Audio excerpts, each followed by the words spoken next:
Po wielu latach zabawy w deku jedno wiem na pewno. Deku to nie jest zwykłe hobby. Deku to jest styl życia.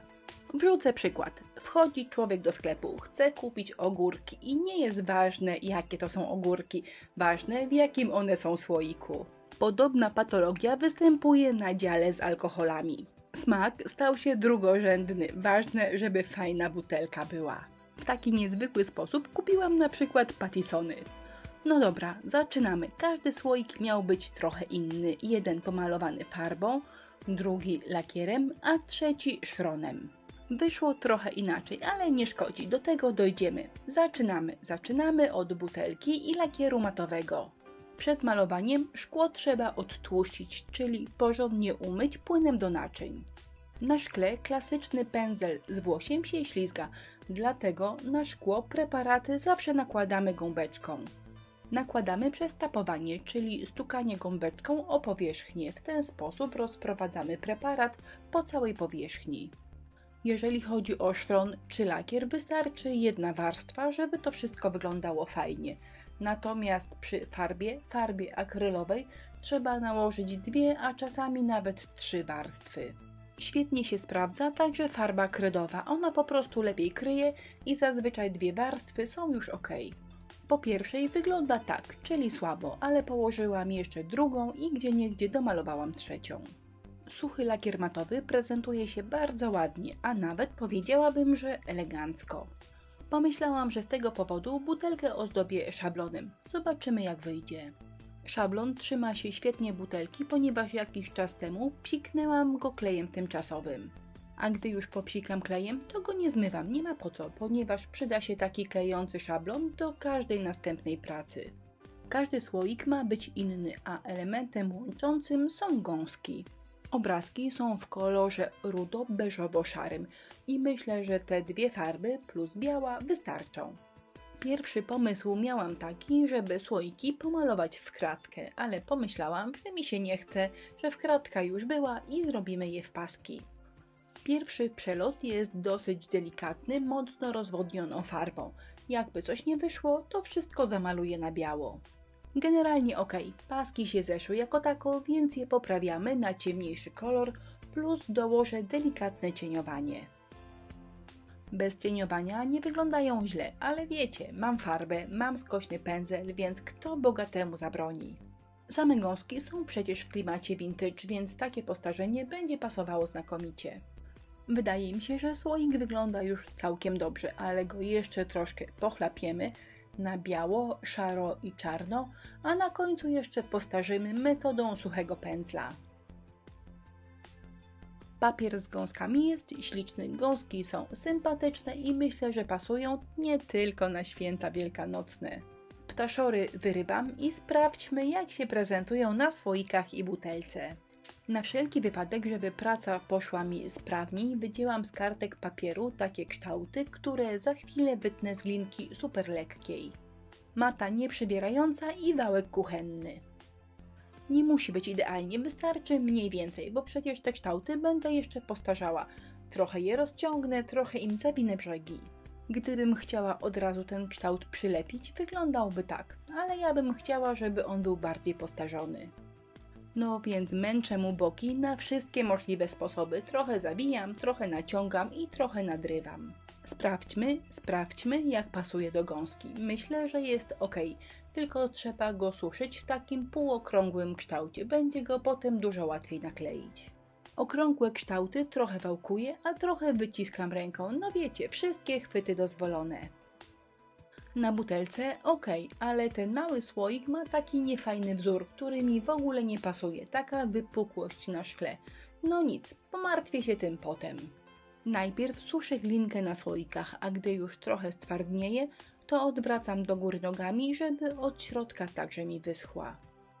A przylepienie gąsek na wyschniętą glinkę to przecież żaden problem. Kleimy jak na każdej innej powierzchni. Najpierw smarujemy klejem, potem przykładamy papier ryżowy, a na końcu to wszystko zasmarowujemy klejem od góry. Obrazki miały pasować, ale jak tą glinkę pozaginałam, to okazało się, że są troszkę za duże. Ale nie szkodzi, poodrywałam te krzaczory naokoło i poprzyklejałam po swojemu.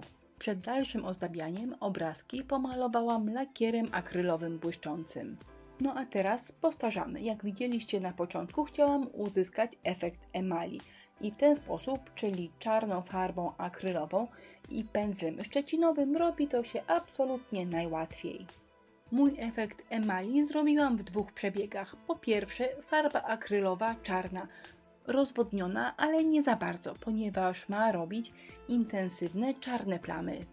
Drugi przebieg ma sugerować, że te uszkodzone miejsca trochę rdzewieją. I gdy czarny odrobinę przeschnie, biorę na pędzelek farbę rudo-beżową. W sumie to jest ta sama, którą malowałam paski na słoikach. Bardzo fajny kolor, nazywa się biszkoptowy i są to oczywiście farby Stamperii, seria Allegro. Obrazki są błyszczące, więc pomyślałam, że słoiki także nabłyszczę tym samym lakierem, żeby cała praca była bardziej spójna. Słoik się już błyszczy tak samo jak plakietka, więc sklejamy. Wszystko sklejam klejem na gorąco. I dopiero gdy wszystko jest sklejone na słoiku, nanoszę takie same czarne plamy, czyli uzyskuję efekt emali. Nie chciałam tego robić przed przyklejeniem obrazka, ponieważ zadrapania pod obrazkiem normalnie by się nie pojawiały, więc teraz mogę rozplanować je tak, jakby wyglądały w miarę naturalnie. Bardzo lubię ten efekt, według mnie wygląda stylowo i niezwykle naturalnie. A dodatkowo przy słoikach staram się, aby pomalować górną część od środka i tam także zrobić trochę zadrapań. Duży gotowy, a najmniejszy słoiczek miał być taki absolutnie minimalistyczny. Przykleiłam gąskę i zobaczyłam, że może jest faktycznie minimalistyczny, ale nie pasuje do wszystkiego i jest paskudny. I w wypadku tego mojego słoika było do 3 razy sztuka. Najpierw był pomalowany szronem, potem pomalowałam go na ciemno, a potem przemalowałam na jasno-rudo. Na końcu domalowałam białe paski, postarzyłam dokładnie tak jak duży słoik, żeby stanowiły komplet i nareszcie gotowe. Może tak zostać. Z jednej strony to tylko słoik i jak nie wyjdzie, to przecież można go bez żalu wyrzucić. Z drugiej strony może to tylko słoik, ale przecież nie będę wyrzucała, bez walki się nie poddam. Więc przemalowałam go 2 razy i myślę, że na końcu jest całkiem ok. A butelka w tym zestawieniu to zupełnie inna bajka. Szablonik, gąska, a na koniec delikatne kropeczki zrobione konturówką w kolorze orzechowym.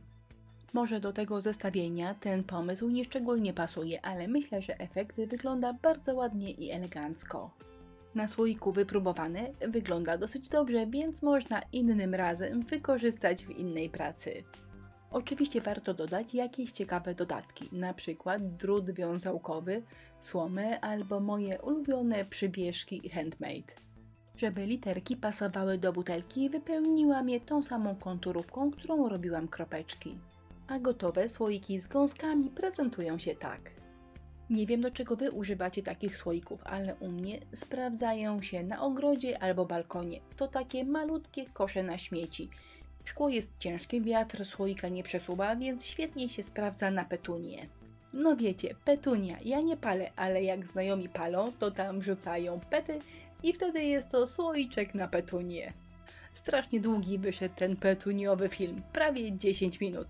Dooglądał ktoś do końca?